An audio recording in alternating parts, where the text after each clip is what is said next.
Сегодня, судя по описанию организаторов, заезжаем на, будем такое говорить, песчаная плата. Они обещают четверть спецучастка дюн. И этот 456-километровый спецучасток через пустыню Дехна стал настоящим навигационным лабиринтом. Тут и дюны, и гравийная дорога с пересечением разбитого каменистого русла реки.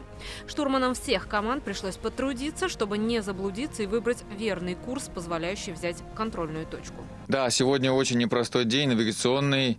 Это мы увидели уже на первых километрах спецучастка. Искали точку, около 8 минут потеряли на то, чтобы ее найти. Возвращались на предыдущую точку, от нее уже шагом, пешком прям шли и все-таки вышли на нужную трек и взяли точку скрытую, которую не видно.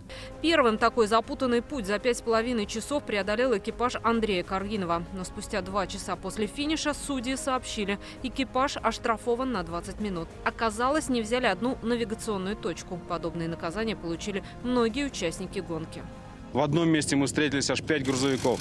И все 5 и друг друга путали, друг другу мешали. Ну, где-то вот в этой суете так получилось. Чисто моя ошибка, и мы пропустили где-то скрытую точку, которая не открывается в GPS, к сожалению.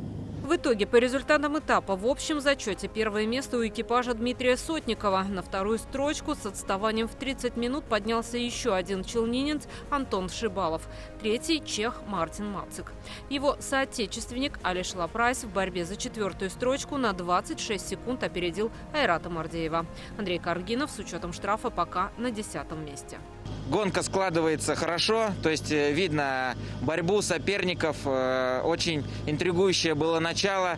Сейчас видим, что уже примерно выравниваются, так скажем, силы, наверное, да, то есть все занимают свою нишу. Сегодня гонка подойдет к своему экватору. Победитель Дакара станет известен 15 января после финального 12-го этапа. Елена Веселова, Дмитрий Аринин, ТНВ.